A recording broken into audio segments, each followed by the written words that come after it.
Praise the Lord. ദൈവത്തിന്റെ അതിപരിശുദ്ധമായ നാമം വാഴ്ത്തപ്പെടുമാറാകട്ടെ. വീണ്ടും ആത്മീയ കാഴ്ച എന്ന പ്രോഗ്രാമിലേക്ക് എല്ലാവരെയും സ്നേഹത്തോടെ സ്വാഗതം ചെയ്യുന്നു. ഇന്ന് നമ്മോടൊപ്പം ആയിരിക്കുന്നത് സിസ്റ്റർ ബീന ജോൺസൺ ആണ്. സിസ്റ്റർ ഹെബ്രോൺ ഇന്റർനാഷണൽ മിനിസ്ട്രിയിലെ ഒരു ആക്റ്റീവ് മെമ്പറും കൊയർ മെമ്പറും ഒക്കെ ആയിരിക്കുന്ന ബീന എൻ്റെ ഒരു ബെസ്റ്റ് ഫ്രണ്ട് കൂടിയാണ്. സിസ്റ്റർ ബീനയെ ഈ പ്രോഗ്രാമിലേക്ക് സ്നേഹത്തോടെ ഞാൻ സ്വാഗതം ചെയ്യുന്നു. Praise the Lord. Beena, testimony പറയുമ്പോൾ ആദ്യം ബീനയെ നാട്ടിലെവിടെയാണ്, സ്വന്തം വീട്ടിൽ ആരൊക്കെയുണ്ട് എന്നൊക്കെ ഒന്ന് ആദ്യം പറയാമോ? ഞാൻ പത്തനംതിട്ട ജില്ലയിൽ പെരിങ്ങാനം എന്ന സ്ഥലത്താണ് എൻ്റെ വീട്. എൻ്റെ വീട്ടിൽ എൻ്റെ അമ്മയുണ്ട്, എനിക്കൊരു സഹോദരിയുണ്ട്. ഞങ്ങൾ 3 പേരടങ്ങുന്നതാണ് ഞങ്ങളുടെ കുടുംബം. വിവാഹം കഴിഞ്ഞിട്ട് എത്ര നാളായി? വിവാഹം കഴിഞ്ഞിട്ട് 20 വർഷമായി. ഹസ്ബൻഡ് ഇവിടെ ഉണ്ടായിരുന്നു 20 വർഷത്തോളം. അത് കഴിഞ്ഞപ്പോൾ നാട്ടിൽ പോയി. മക്കളുമായിട്ട് എനിക്ക് 3 പെൺമക്കളാണ്. മൂത്ത മോള് നേഴ്സിങ്ങിന് അപ്പോളോയിൽ 3rd ഇയർ പഠിക്കുന്നു. രണ്ടാമത്തെ മോള് +2 സെക്കൻഡ് ഇയർ ആണ്. മൂന്നാമത്തെ മോള് 10ൽ പഠിക്കുന്നു. അവരെല്ലാവരും ഇപ്പൊ നാട്ടിലാണ്. ഇവിടെ അതെ, ഞാനിവിടെ ജോലിയിലാണ്. ബീനയുടെ ബാല്യകാലത്തെ കുറിച്ച് ഒന്ന് പറയാമോ? എൻ്റെ ബാല്യകാലത്തെക്കുറിച്ച് പറയുകയാണെങ്കിൽ ഞാൻ വളരെയേറെ കഷ്ടതയിൽ കൂടി കടന്നു വന്ന ഒരു വ്യക്തിയാണ്. സത്യം പറഞ്ഞാൽ ഒരു യോഗ്യതയില്ല ദൈവസന്നിധിയിൽ കടന്നു വരാൻ. അങ്ങനെ ഒരു ശാപത്തിൻ്റെ ഒരു കുഴിയിൽ കിടന്ന വ്യക്തിയായിരുന്നു തന്നെ പറയാം.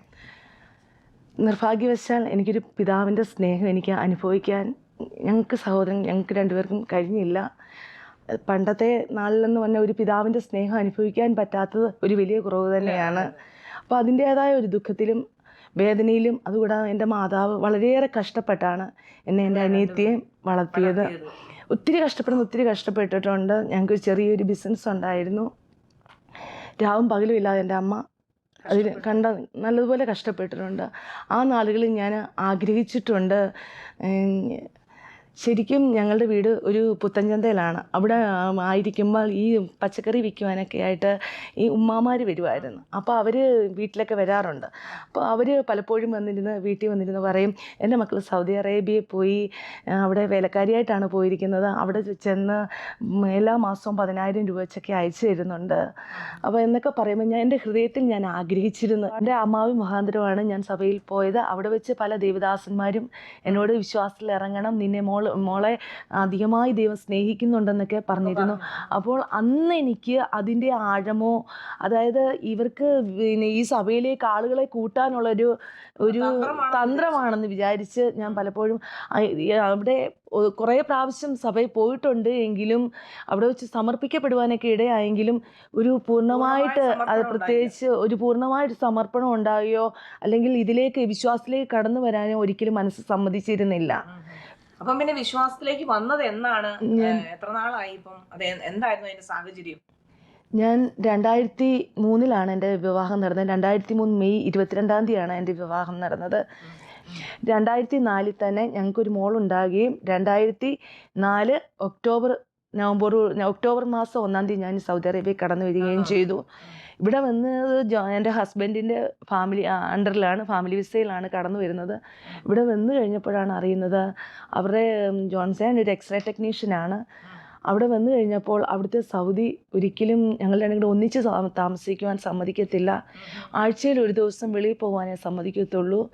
ഒരു സൈഡിൽ കുഞ്ഞിനെ വിട്ട് വന്നതിൻ്റെ വിഷമം, ഇവിടെ വന്ന് ഹസ്ബൻഡിനെ താമസിക്കാൻ പറ്റാതെ ഒറ്റപ്പെട്ട ഒരവസ്ഥയിൽ ഒത്തിരി വേദന ഉള്ള ഒരവസ്ഥയിലാണ് ഇങ്ങനെ കഴിഞ്ഞു പോന്നിരുന്നത്. അങ്ങനെ ഇരിക്കുമ്പോഴാണ് ജോൺസൻ്റെ കൂട്ടുകാരൻ, ഇപ്പം നമ്മുടെ സഭയിൽ തന്നെയുള്ള ഒരു ആക്റ്റീവ് മെമ്പറായ എബി എന്ന് പറഞ്ഞ ആച്ചാൻ്റെ കുടുംബത്തിൻ്റെ അടുക്കിലേക്ക് ഞങ്ങൾക്ക് പോകാൻ ഒരു അവസരം ലഭിക്കുന്നത്. ഞാൻ ഹസ്ബൻഡും കൂടെ അല്ലാതെ എല്ലാ വ്യാഴാഴ്ച, അതായത് നമ്മുടെ നാട്ടിലെ ശനിയാഴ്ച എന്ന് പറയുന്ന പോലെ ഇവിടെ വ്യാഴവും വെള്ളിയാണല്ലോ അവധി. അതുപോലെ എല്ലാ വ്യാഴാഴ്ച വൈകുന്നേരം ഞങ്ങൾക്ക് വെളിയിൽ പോകുവാൻ അവരനുവദിച്ചിരുന്നു.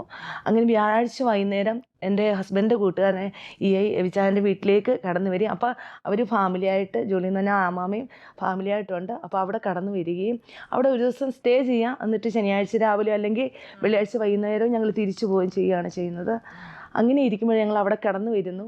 അന്നേരം അമ്മാവ് പറയുകയാണ്, നിങ്ങൾ ഓരോ കാര്യങ്ങളൊക്കെ സംസാരിച്ചപ്പോൾ അമ്മ പറഞ്ഞു, വരുന്നുണ്ടോ ഡിസംബർ 31 തീയതി ഇവിടെ ഇതുപോലൊരു ഓൾ നൈറ്റ് പ്രെയർ ഉണ്ട്, അനുഗ്രഹമാണ്, വന്നാൽ നല്ലതായിരിക്കും എന്നൊക്കെ പറഞ്ഞു. അപ്പോൾ എനിക്ക് ആഗ്രഹമാണ്. പക്ഷേ ഹസ്ബൻഡിനോട് എങ്ങനെ പറയും, എങ്ങനെ അവതരിപ്പിക്കുന്നു എനിക്കറിയില്ല. പക്ഷേ ഞാൻ എൻ്റെ ഹസ്ബൻഡിനോട് പറഞ്ഞു, ഇതുപോലെ അമ്മാമ്മ പറയുന്നു, ഇതുപോലെ പ്രാർത്ഥനയുണ്ട്, നമുക്ക് പോകാം. അങ്ങനെ ഹസ്ബൻഡ് പറഞ്ഞു, ആഴ്ച ഒരു ദിവസം നമുക്ക് വെളിയിൽ പോകാൻ കിട്ടുന്നത് ആദ്യം ഇഷ്ടമില്ലായിരുന്നു.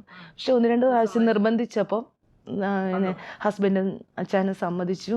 അങ്ങനെ ഞങ്ങൾ 31-ാം തീയതി രാത്രിയിൽ സഭയിലേക്ക് കടന്നു വരികയാണ്.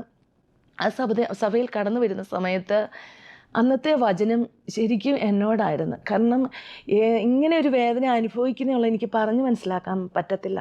അതുപോലൊരു വേദനയുടെ അവസ്ഥയിലും ഒറ്റപ്പെട്ട ഒരു അവസ്ഥയിലുമാണ് ഞാൻ കടന്നു വന്നത്. അപ്പോൾ അന്ന് അവിടുത്തെ നമ്മുടെ ഇപ്പോഴത്തെ പാസ്റ്ററായിരിക്കുന്ന ജെയിംസ് വള്ളംകുളം എന്ന് പറഞ്ഞ പാസ്റ്റർ അന്നത്തെ വചനം എടുത്തത് മൊത്തം എനിക്ക് വേണ്ടിയായിരുന്നു.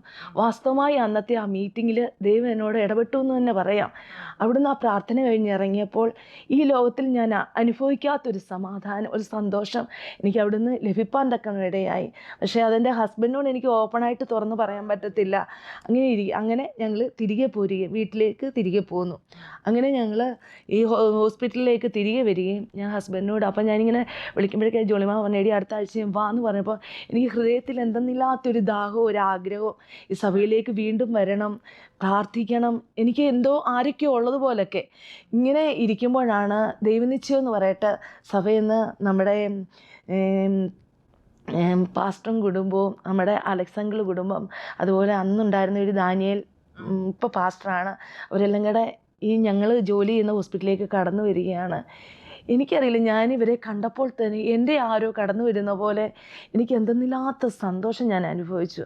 അങ്ങനെ വന്ന് അവർ ദൈവവചനം പറഞ്ഞു ഒക്കെ ഇങ്ങനെ ജോൺ ഹസ്ബൻഡിനോട് സംസാരിച്ചു. ഞങ്ങളുടെ ഒരു ഹോസ്പിറ്റലിലാണല്ലോ, അപ്പം ഞാനിങ്ങടെ അച്ഛൻ്റെ ഒരു ഓഫീസ് റൂമുണ്ട്, അവിടെ വന്നു ഞങ്ങളുടെ കൂടെ നിന്ന് പ്രാർത്ഥിക്കുമ്പോൾ ഹസ്ബൻഡിനോടും വാസ്തവമായി ദൈവം സംസാരിക്കുവാൻ എന്തൊക്കെ ഇടയായിത്തീർന്ന് അങ്ങനെ ഞങ്ങൾ ഈ സഭയിലേക്ക് കടന്നു വരാൻ തുടങ്ങിയത്. അത് കഴിഞ്ഞ് പിന്നെ അധികം താമസിക്കുന്നതിന് മുമ്പ് നിങ്ങൾ രക്ഷിക്കപ്പെട്ട് സ്നാനപ്പെട്ട് അങ്ങനെ വന്നുകൊണ്ടിരിക്കുന്ന സാഹചര്യത്തിൽ ഇങ്ങനെ വചനം കേട്ട് ഇങ്ങനെ ഇരിക്കുമ്പോൾ, അതായത് ഡിസംബർ ലാസ്റ്റാണ് വരുന്നത്, 2-3 ആഴ്ച കഴിഞ്ഞപ്പോൾ തന്നെ സ്നാനത്തിന് വേണ്ടി വചനം കേട്ടു. സ്നാനം സത്യമാണ്, വചനം ശരിക്കും എന്നോട് ഇടപെടുന്നുണ്ട്. കാരണം ദൈവത്തിൻ്റെ ഒരു വലിയ കരുതലും സ്നേഹവും എനിക്ക് അവിടെ തിരിച്ചറിയാൻ തക്കണം ഇടയായിത്തീർന്ന്. അപ്പോൾ ഞാൻ ശരിക്കും ദൈവത്തിൻ്റെ ഒരു പ്ലാൻ തന്നെയായിരുന്നു സഭയിലേക്ക് കടന്നു വരാൻ ഇടയായിത്തീർന്നത്. അപ്പോൾ ഞാൻ 3-ാമത്തെ ആഴ്ചയാണോ 4-ാമത്തെ ആഴ്ചയാണോ ഞാൻ സ്നാനത്തിന് വേണ്ടി സമർപ്പിച്ച് എൻ്റെ കൈപോക്കി. അപ്പോൾ ഞാൻ ഇതൊക്കെ കഴിഞ്ഞ് ഞാൻ സന്തോഷവതിയായിട്ട് വീട്ടിൽ തിരികെ ചെന്നു. അപ്പോൾ ഹസ്ബൻഡിന് ഒരു ചെറിയ വിഷമം പോലെ, നമ്മൾ ഇരിക്കുന്ന സമുദായത്തിൽ നിന്ന് ഇങ്ങനൊരു ഇതിലേക്ക് നീ എന്തിനാ കൈപോക്കി, ഞാനല്ലേ, വിഷമമായപ്പം ഞാൻ ദൈവസന്നിധിയിൽ അച്ഛനറിയാം, അച്ഛനെ എനിക്ക് വിഷമിപ്പിക്കുന്ന ഇഷ്ടമില്ല, അച്ഛനറിയാതെ തന്നെ ഞാൻ ദൈവസന്നിധിയിൽ ഞാൻ പ്രാർത്ഥിച്ചു. ദൈവമേ, നിൻ്റെ വചനം സത്യമാണ്, ഞാൻ തീർച്ചയായിട്ടും വിശ്വസിക്കുന്നുണ്ട്. ആ സത്യമായ വചനം എൻ്റെ അച്ഛനോടുകൂടി ഇടപെട്ട് ഞങ്ങൾ രണ്ടുപേരും ഒരേ ദിവസം സ്നാനപ്പെടണമെന്ന് ദൈവസന്നിധി ഞാനൊരു ഉടമ്പടി വെച്ചു, അങ്ങനെ തന്നെ പറയാം. അപ്പോൾ രാത്രിയിലൊക്കെ കിടന്നുറങ്ങുമ്പോൾ ഞാൻ അച്ഛൻ്റെ ശരീരത്തിൽ കൈവച്ച് ഞാൻ പ്രാർത്ഥിക്കാറുണ്ട്. ദൈവമേ, ഒരു മാനസാന്തരം, ഒരു രൂപാന്തരം എൻ്റെ അച്ഛന് കൊടുക്കണമെന്ന് ഞാൻ പ്രാർത്ഥിച്ചിരുന്നു. അങ്ങനെ ദൈവം ഇടപെട്ടു എന്ന് തന്നെ പറയാം. 2 ആഴ്ച കഴിഞ്ഞപ്പോൾ ദൈവകൃപയാൽ അച്ഛന് സ്നാനപ്പെടാൻ വേണ്ടി സമർപ്പിക്കുകയും അങ്ങനെ 2005 ഫെബ്രുവരി 26-ാം തീയതി ദൈവകൃപയാൽ വിശ്വാസ സ്നാനം ഏറ്റെടുക്കുവാൻ തക്കണം ഞങ്ങൾക്ക് രണ്ടുപേർക്കും ഇടയായി. അപ്പം നിങ്ങള് ഭാര്യയും ഭർത്താവും വിശ്വാസത്തിൽ വന്നു. അപ്പം ബീനയുടെ അമ്മയും അനിയത്തിയും വിശ്വാസത്തിലാണോ, അതോ അവരിപ്പോ? അത് പറയുകയാണെങ്കിൽ ഒരു വലിയ സാക്ഷ്യം തന്നെയാണ്. ഈ സാക്ഷ്യം പറഞ്ഞാൽ തീരത്തില്ല, അതുപോലെ സാക്ഷ്യമുള്ളൊരു വ്യക്തിയാണ് ഞാൻ. എൻ്റെ അമ്മയും അനിയത്തിയും കത്തോലിക്ക സഭയിൽ തന്നെയായിരുന്നു പോയിക്കൊണ്ടിരുന്നത്. അതുപോലെ ഞങ്ങളുടെ മൂത്ത മോള് നാട്ടിലാക്കിയിട്ടായിരുന്നല്ലോ ഞങ്ങൾ പോകുന്നത്. മോളും അമ്മയുടെ കൂടെ തന്നെ നാട്ടിൽ കത്തോലിക്ക സഭയിൽ പോയിക്കൊണ്ടിരിക്കുന്നു. ഇങ്ങനെ ഇരിക്കുന്ന സാഹചര്യത്തിലാണ് ഞാൻ സ്നാനപ്പെട്ടത്. ഞാൻ എൻ്റെ ജീവിതത്തിലെ എല്ലാ തീരുമാനങ്ങളും എടുക്കുന്നതിന് മുന്നേ ഞാൻ എൻ്റെ അമ്മയോട് ഒരഭിപ്രായം ചോദിച്ചിട്ടായിരുന്നു തീരുമാനം എടുക്കുന്നത്. കാരണം ഞങ്ങൾ 3 പേരും കൂട്ടുകാരെ പോലെയാണ്. അവിടെ ഞങ്ങൾ ഇരുന്നുണ്ട്. അതെ, ഞങ്ങൾക്ക് അവിടെ ഒരു മറവില്ല ഒരു കാര്യത്തിലും. അപ്പം ഞാൻ എൻ്റെ മാതാവിനോട് ജീവിതത്തിൽ ഈ സ്നാനത്തിൻ്റെ കാര്യം മാത്രമേ ഞാൻ മറച്ചു വെച്ചിട്ടുള്ളൂ എൻ്റെ ജീവിതത്തിൽ. അപ്പോൾ ദൈവസന്നിധിയിൽ എനിക്കറിയായിരുന്നു ഞാൻ ഇങ്ങനൊരു തീരുമാനം എടുക്കുമ്പോൾ അമ്മയ്ക്ക് അത് ഉൾക്കൊള്ളാൻ സാധിക്കത്തില്ലെന്ന്. കാരണം ദൈവത്തെ അറിയാവോ ദൈവജനം അറിയാവോ എന്ന് ചോദിച്ചാൽ കാരണം ഒരു ചട്ടക്കൂട്ടിലാണല്ലോ അവർ. ഒരു കത്തോലിക്ക സഭ എന്ന് പറയുമ്പം ഇപ്പം മിനി ചേച്ചിക്കാണെങ്കിലും മനസ്സിലാവല്ലോ എങ്ങനെയുള്ള ഒരു സാഹചര്യത്തിൽ അവരെന്നുള്ളത്. ആ ഒരു സാഹചര്യത്തിലുള്ളപ്പോൾ ഒരിക്കലും അവർക്കത് ഉൾക്കൊള്ളാൻ പറ്റത്തില്ല. അതുപോലെ ഇത്രയും കഷ്ടപ്പെട്ട് എന്നെ വളർത്തിയപ്പോൾ ഞാൻ അമ്മയ്ക്കെതിരായിട്ടത് ചോദിച്ചാൽ, അത് എതിരായാൽ എനിക്കൊരു പക്ഷേ അത് ദൈവസന്നിധിയിൽ അത് ഏറ്റെടുത്ത് ചെയ്യാൻ പറ്റുമെന്ന് എനിക്ക് തോന്നുന്നില്ല. അപ്പോൾ ഞാനത് അമ്മയെ മറച്ചു വെച്ച് ചെയ്തതുകൊണ്ട് നാട്ടിൽ വെക്കേഷൻ ചെന്നപ്പോഴാണ് അമ്മയോട് സ്നാനപ്പെട്ട കാര്യം പറയുന്നത്. സ്നാനപ്പെട്ട കാര്യം പറയുമ്പോൾ ഞാൻ ഇതുപോലെ അമ്മയോട് ഞാൻ പറഞ്ഞു, അമ്മേ, നമ്മൾ ഈ ആരാധിക്കുന്ന ആരാധനയൊന്നും സത്യമല്ല. സത്യ ആരാധന എന്ന് പറയുന്നത് വിശ്വാസത്തിൽ വേർപെട്ട്, അതായത് വിശ്വാസ സ്നാനം ഏറ്റെടുത്ത്, അതായത് ദൈവത്തിന് വേണ്ടി നമ്മളെ തന്നെ സമർപ്പിച്ച് സ്നാനപ്പെട്ട് അങ്ങനെ ഇറങ്ങുക. കാരണം ഒരിക്കലും ഒരു മാമോദീസ എന്ന് പറയുന്നത് ബൈബിളിൻ്റെ ഉടമ്പടി പ്രകാരം ബൈബിളിൻ്റെ അടിസ്ഥാനത്തിൽ അതൊരിക്കലും ഒരു ശരിയായ കാര്യമല്ല. ശരിയായ കാര്യം എന്ന് പറയുന്നത് നമ്മൾക്ക് എന്ന് തെറ്റിനെക്കുറിച്ച് പൂർണ്ണമായി ബോധ്യം വരുന്നു അന്ന് നമ്മളെ തന്നെ പൂർണ്ണമായി ദൈവത്തിന് സമർപ്പിച്ചുകൊണ്ട് നമ്മൾ ദൈവസന്നിധിയിൽ എടുത്ത് തീരുമാനം എടുത്തതിന് ശേഷം എടുക്കുന്ന സ്നാനമാണ് യഥാർത്ഥ സ്നാനം, വിശ്വാസ സ്നാനം. ഞാൻ അമ്മയോട് അത് പറഞ്ഞു.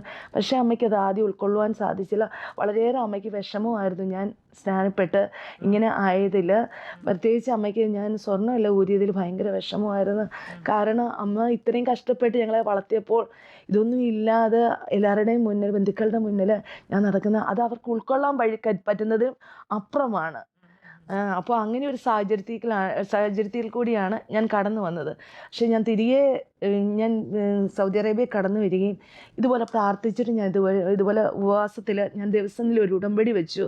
ദൈവമേ, ഞാനൊരു പുതിയ വീട്, ഞങ്ങൾക്ക് നല്ലൊരു ഭവനമില്ലായിരുന്നു, ഞങ്ങൾ നല്ലൊരു ഭവനം വെച്ച് മാറുമ്പോൾ ഒരു 2 ആരാധനയുമായിട്ട് ആ ഭവനത്തിൽ കാലുകുത്തുവാൻ ഞങ്ങൾക്ക് ഇടവരരുത്.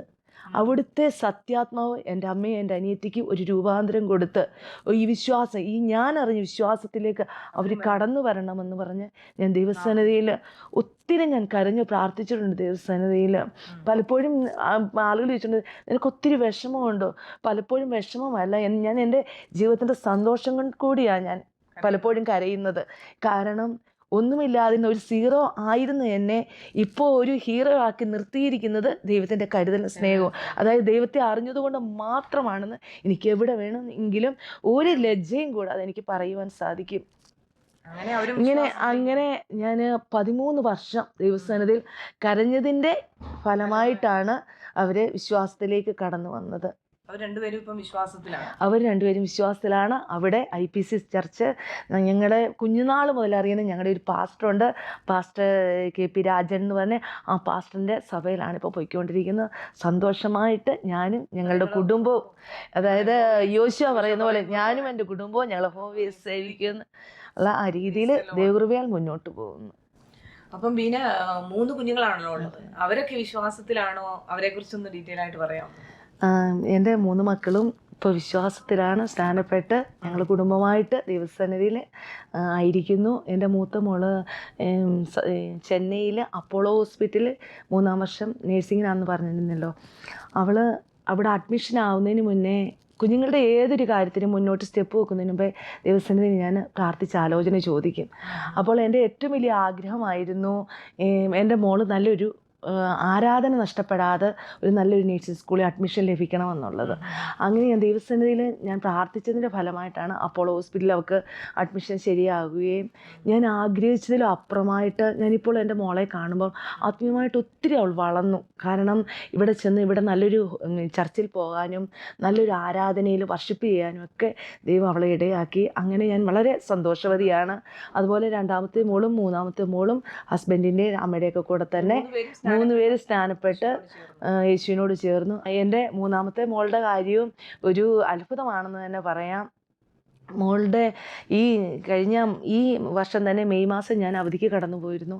അപ്പോൾ എൻ്റെ ആഗ്രഹമായിരുന്നു ഞാനിങ്ങോട്ട് ഉള്ളപ്പോൾ മോളുടെ സ്നാനം നടത്തണമെന്ന്.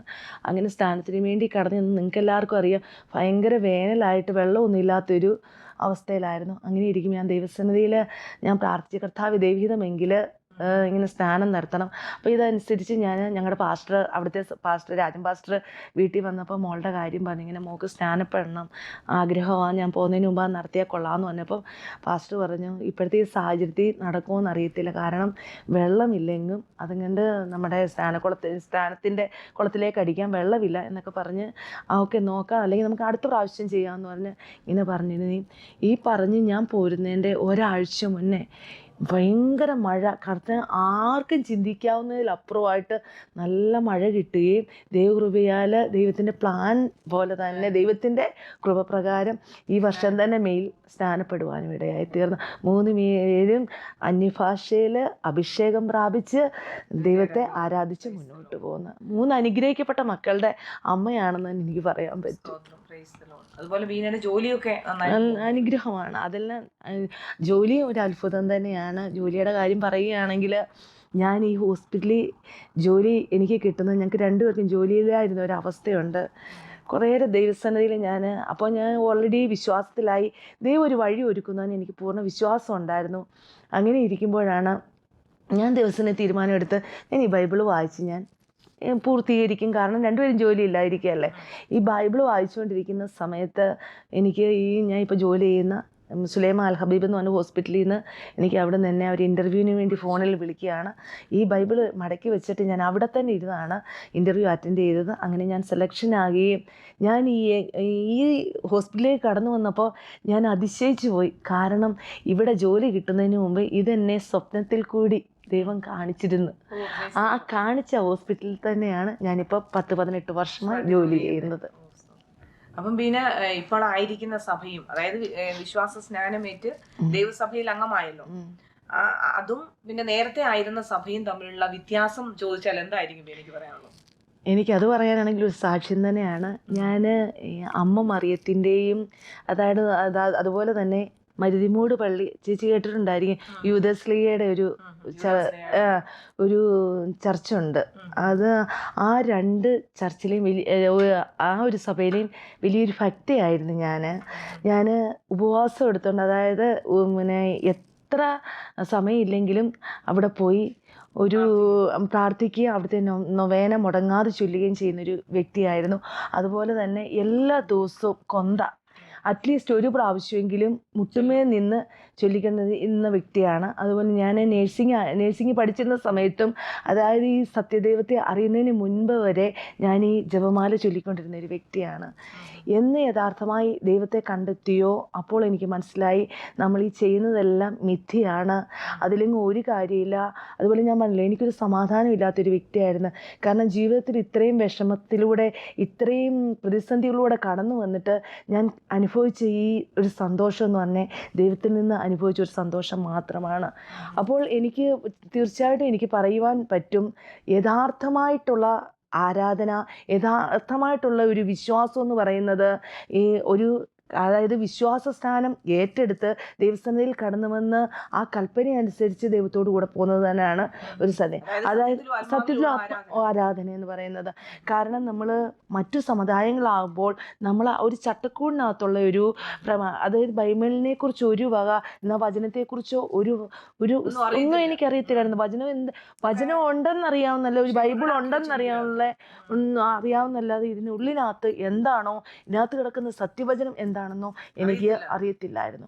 പക്ഷേ യഥാർത്ഥമായിട്ട് സത്യവചനം പഠിക്കുവാനും അതെന്നോട് സംസാരിക്കുവാനും എൻ്റെ ജീവിതത്തെ ഇതുവരെ കൊണ്ടെത്തിക്കുവാനും ഈ ഒരു ബൈബിൾ എടുത്തതിന് ശേഷം മാത്രമാണ് എനിക്ക് സാധിച്ചത്. അതിനുള്ളൂ നമുക്ക് മധ്യസ്ഥനായിട്ട്, അതായത് ഈ മാത്രമാണ്.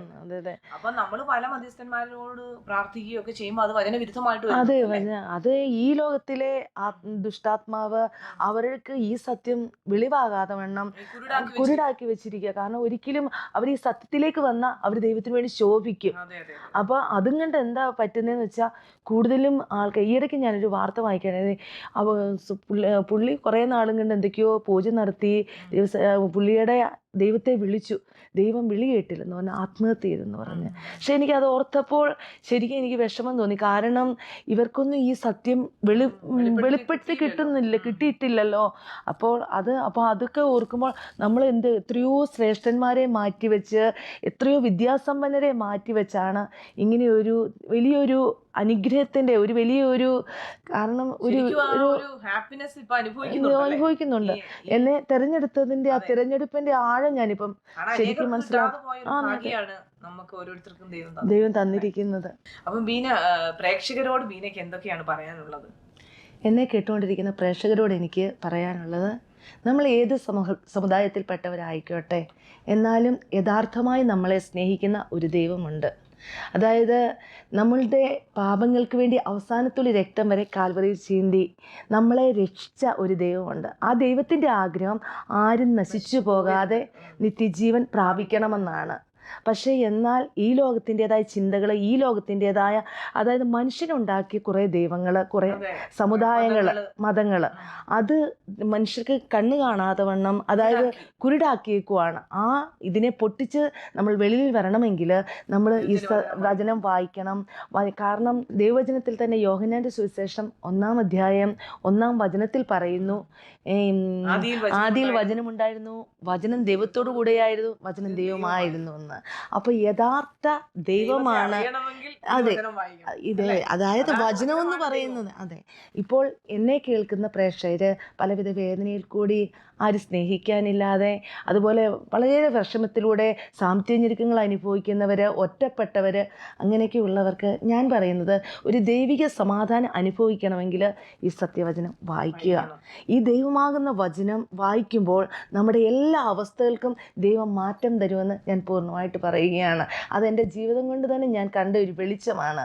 ഈ വെളിച്ചം നിങ്ങളെയും ദൈവത്തിലേക്ക് ആദായപ്പെടുത്തുവാൻ തക്കവണ്ണം ദൈവത്തിലേക്ക് അടുപ്പിക്കട്ടെ എന്ന് പറഞ്ഞുകൊണ്ട് ഞാൻ എൻ്റെ വാക്കുകളെ സംഹരിക്കുന്നു. ഈ വചനങ്ങളാൽ ദൈവം അനുഗ്രഹിക്കട്ടെ. ഈ സാക്ഷ്യം അനേകർക്ക് അനുഗ്രഹമായി തീരുമെന്ന് തന്നെ ഞാൻ വിശ്വസിക്കുകയാണ്. ദൈവം ധാരാളമായി ബീനയും കുടുംബത്തെ അനുഗ്രഹിക്കുമാറാകട്ടെ. എല്ലാവർക്കും ഇതൊരു അനുഗ്രഹമായി തീരുന്നു എന്ന് ഞാൻ പൂർണ്ണമായി വിശ്വസിക്കുന്നു. ദൈവം എല്ലാവരെയും ധാരാളമായി അനുഗ്രഹിക്കട്ടെ. God bless you all.